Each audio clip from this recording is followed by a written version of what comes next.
Hey, what's up, dude?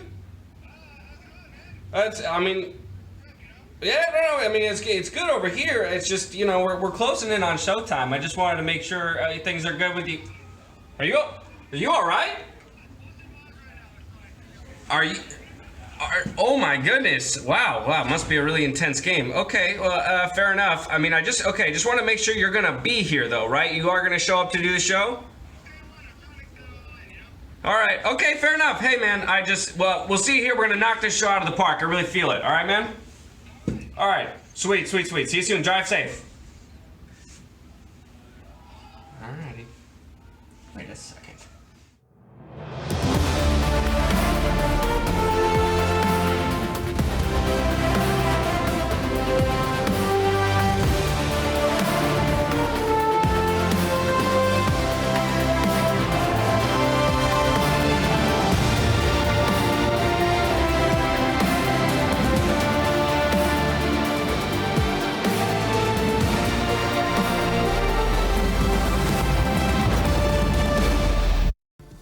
The summer split starts after one of the best international performances from a North American team to date, and with the best LCS tailgate to date, that's for certain.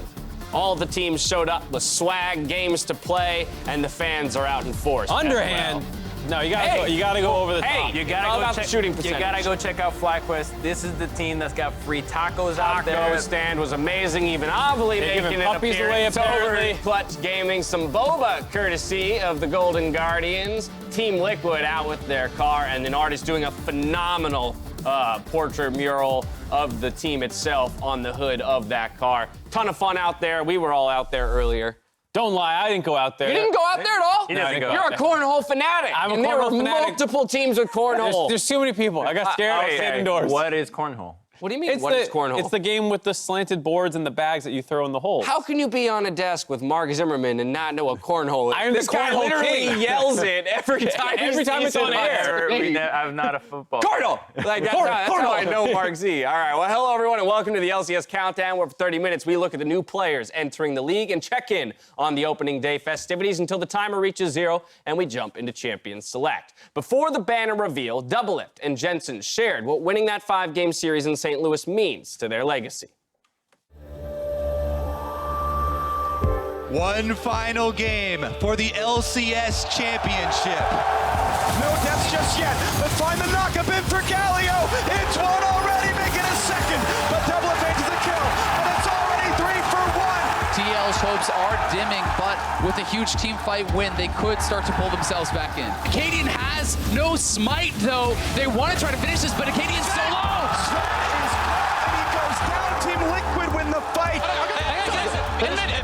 Coming out? Yes, mid. It's 2 kills. Team Liquid. I do believe they've done it. Kill this one. Team Liquid tie the record. It's 3 LCS titles in a row. Last split, when we won, it was kind of for Jensen.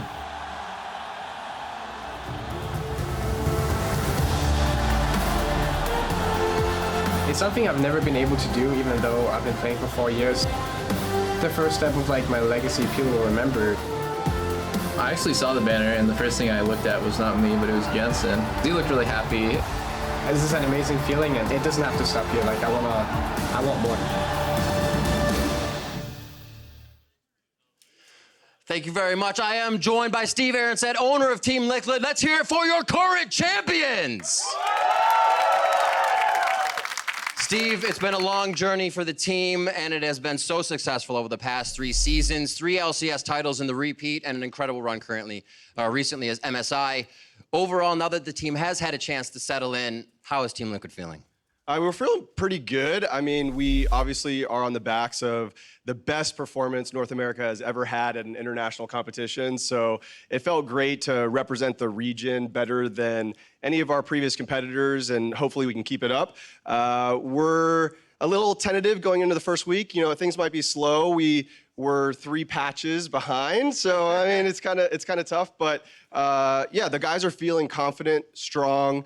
I mean, we beat the previous world champions, so it feels great. Yeah, we're ready. And kind of playing off of that, what are you doing? What steps is Liquid taking to bring that world champion busting play style back to the LCS stage? I think the thing that we want to focus on is just playing with no fear, right? Just playing with this intensity, this confidence that we have the capability of being the best in the entire world. And I think MSI proved that, right? Like, we were on the cusp. Obviously, we played against G2, it didn't work out, but we're capable. So I'm excited. And I would say, like, 3 years ago, if I were to say, a North American team could win a world championship, the Twitch chat would be like, yeah, right, and all the memes. But now people are like, wait, they might. And so we're looking to do that. And Steve, final question. 4 has been a very ominous number for Team Liquid, and no team has ever made the consecutive 4-peat for the LCS title. Who is going to be the first team to do that, and why is it Team Liquid?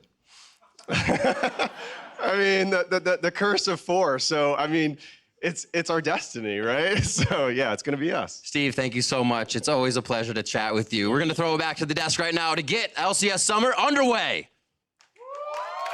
Thank you very much, Riv. Congratulations to Team Liquid on their 3 consecutive wins, gunning for that 4th. As Riv mentioned, no team yet to do it here in the LCS. We'll see if they can do it this summer. But I think based on their MSI performance, I love to hear about the learnings for this squad coming back. The idea of playing with no fear, because it was that allowed them to perform as well as they did internationally. I think it's one of the things you almost always see in North American teams, that like when this pressure gets turned up and they really have a chance, that's oftentimes when it feels like they play their worst. I mean, against IG, probably a complete underdog feeling. They go out and they beat them. It's incredible. And then as soon as it's like, we can actually win the tournament, a completely different team shows up versus G2. So I think that is a very intelligent thing to focus on. But now that they got to that point, that they were able to take down IG, think of every other team in our league. They know that if they take down Team Liquid, or they can even compete and be competitive against them, you are that close to actually having a shot at international success. So Team Liquid should bring that success and revamp the entire league a step further. I mean, just remember how close our own playoffs were. Cloud9 getting reverse swept, TL reverse sweeping TSM to go to that international competition. We're going to get a look at a lot of those teams real soon, but not one to wait until the games are played. Kobe has assured us he's spent the offseason doing intense research and has a surprising take on who he thinks will be crowned LCS champion come finals in Detroit. Kobe, what's your breakdown? Thanks, Dash. It's crazy out here, actually. In the offseason, I've been crunching the numbers. The Golden Guardians are looking amazing. They have made some crazy offseason improvements. I think they're a shoo-in for #1. Championship guaranteed. Just so sweet. Back to you.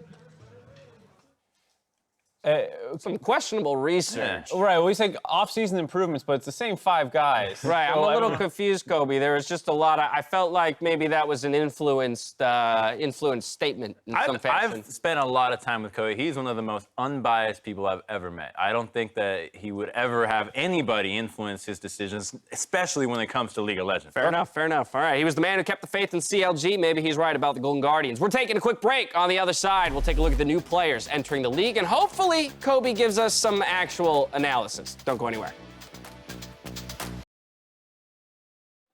Viper, has to play well if this FlyQuest team is going to succeed. He is going to really have to run the gauntlet against a huge field of amazing players. Spring split, everyone definitely thought I was going to be at the bottom. I even thought I was going to be bottom, honestly, I'm not going to lie. Everyone was like, oh, this guy is nothing. He's just another one of the failures. The people that come and go. So many good top laners now in the LCS. That's what I thought the expectations were. But I knew I was better than that. My goodness, Viper fights him off 2v1. People slowly start seeing that. Viper's looking to find something. Froggen is down. I won Rookie of the Split. Rookie of the Split, it is FlyQuest Viper. We ended 4th and we were just a brand new team. When it matters most, it is Viper the rookie. They saw that I earned my spot.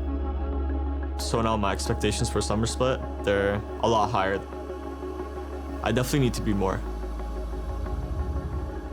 I just want to have a name in NA, When people think FlyQuest, the first thing they think of is Viper. When people think about NA LCS, top laners, I want Viper to be there.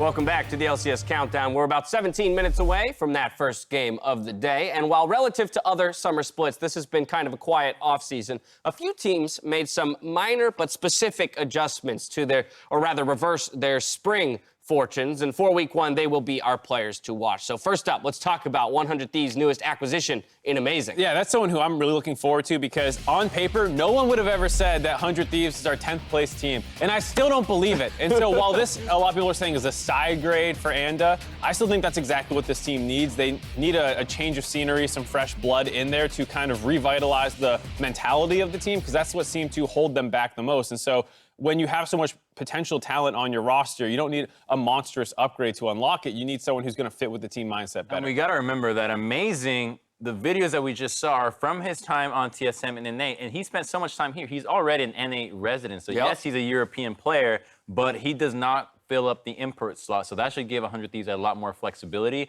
with their roster and with anything they want to do in the future. Just an incredible amount of experience in the professional scene. We'll see if he can lend some of that towards 100 Thieves and help them close out some games. Next up, let's talk about one of the more interesting acquisitions of the offseason, I would say, in CLG's Ruin in the top. Well, it starts by the fact that we lost Darshan. Darshan in the top laner, no longer with CLG. He's now playing Academy for Golden Guardians alongside Huhi, and instead we got Ruin, a player from the TCS region coming from one of our favorite teams, 1907 Fenerbahce Esports.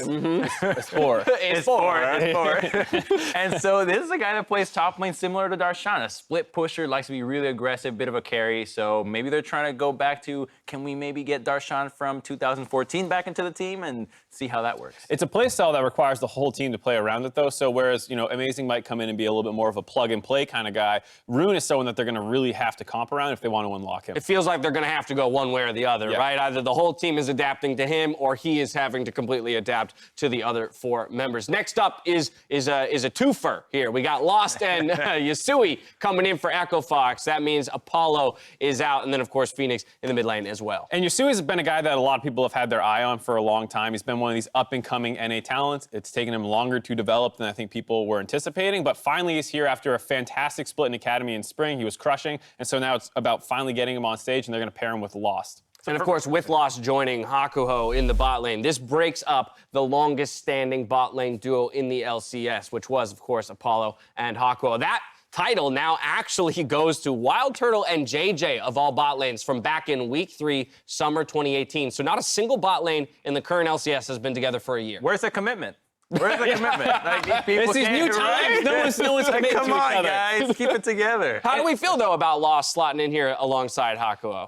I'm an Apollo fan, so, if I'm going to be 100% honest with you, I'm kind of bummed not to see him. And Lost is a really young guy, a lot of upside, plays very aggressive, and if they're looking to kind of up the aggression on the team, he could be the right guy for it. But I definitely think this is something that they will probably not commit to right now the entire split. We'll probably see some bouncing around. Yeah, I got to really see them play some games because Echo Fox is doing so well at the end of the season. They went back on a win spree. They were able to make it to the playoffs, and now those players are no longer filling or starting.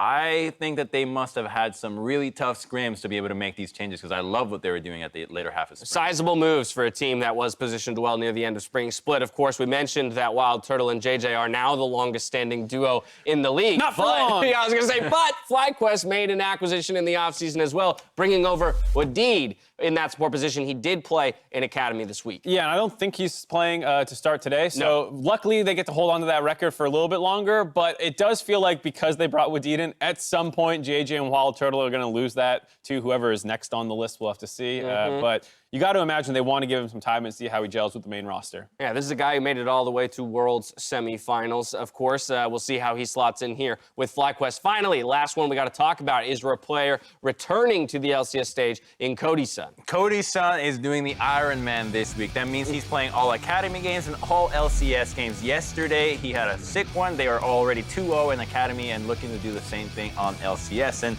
Cody gets a lot of flack, but he's almost always statistically amazing. And so By the I really want to numbers. see what he can do this Hey, week, he was an 'cause all he's filling big first shoes. pro team player, and he's always been super consistent. The problem that we had was, as far as we know, behind closed doors, there was not much clarity on what led to his benching. So from just a numbers and what you get on paper, this is a huge upgrade for Clutch Gaming. Yeah, without a doubt, over Piglet, that is so far here for Cody Sun. So we'll look to see him come out hot in this first week of play. All right, though, it's time to give this another try. I'm going to hand it back to Kobe, who's going to give us a sincere, well-thought-out breakdown on who he believes will make an unlikely run to champion this split. Thanks, Ash. Upon further investigation, I actually feel like Cloud9 are front runners for the championship. They have made some crazy improvements. You need an upgrade. Actually, 100 Thieves, I heard some good things in the offseason. They have just been plugging away. It might be a Cloud9 100 Thieves finals. Actually, back to you guys at the desk.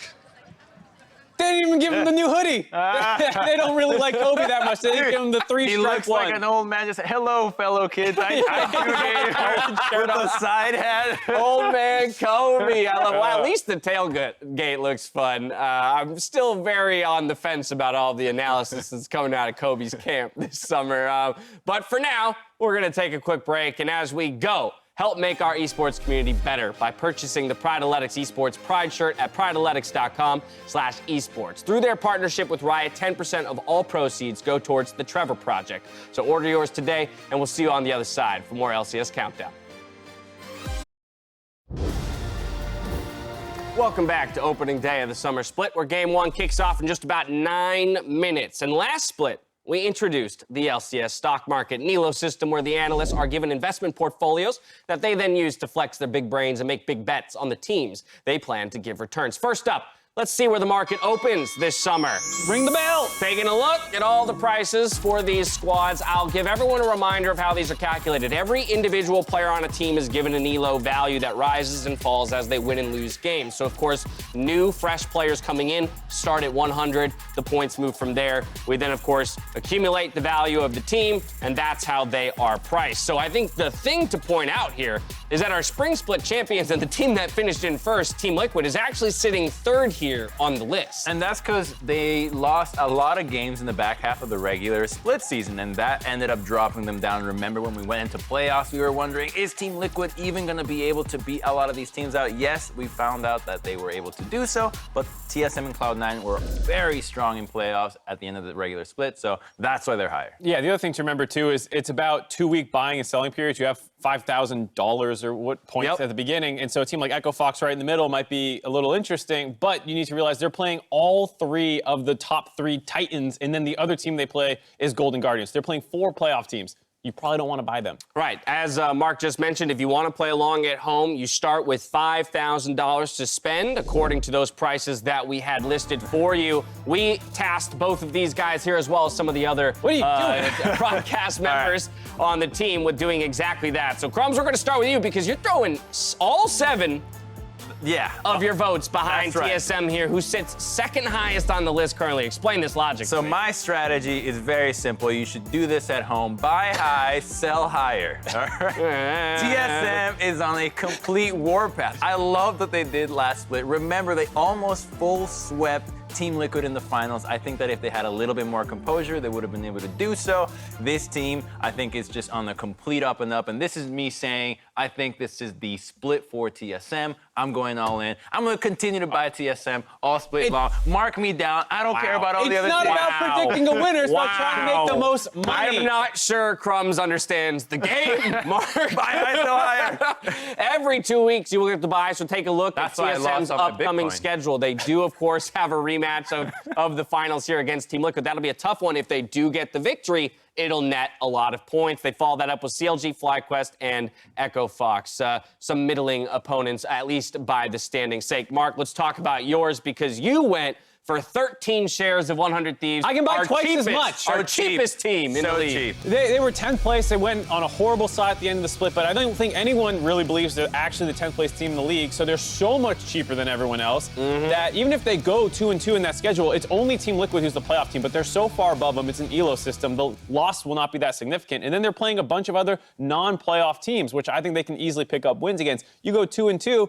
and you were the cheapest team in the league, you're still making money off of it. That is very true. You know what's crazy to me is that's with Amazing joining at plus 100, which actually would have elevated the team's value. And so they would have been even cheaper. Still the cheapest. But again, if you want to play along at home, $5,000, make your picks for the first 2 weeks. After 2 weeks, you'll be able to rebuy based on the value of your portfolio at that point. Opening day kicks off with Cloud9 versus FlyQuest. Then it's a spring finals rematch between Team Liquid and TSM, followed by CLG's new top laner Ruin challenging Amazing under the 100 Thieves banner. And then we have 2 more matches before we call it for day 1.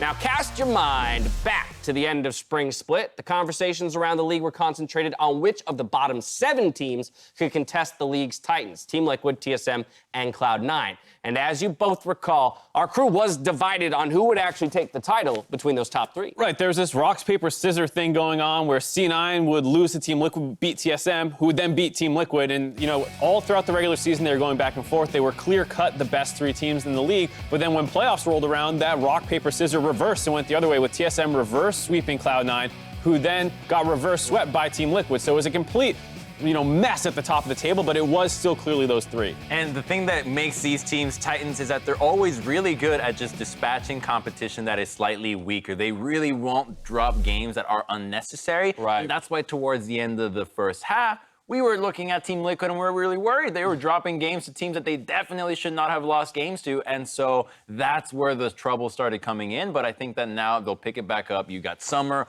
the race to Worlds is here. It is full steam ahead. All in all, those 3 teams were a step above the rest in Spring Split. But as we talk about the top 3 teams, Coach Invert wants to break the wheel. Yeah, I mean, the overwhelming narrative seems to be that the North American Worlds teams are set, and I love nothing more than to destroy a very clean narrative like that. So everyone's really hungry, really motivated, giving us that little extra burst of energy to kind of challenge that norm and to make sure that we are that 3rd team or we are that 2nd team or we're that 1st team as well. Like, we feel pretty confident going into the split that we can push through.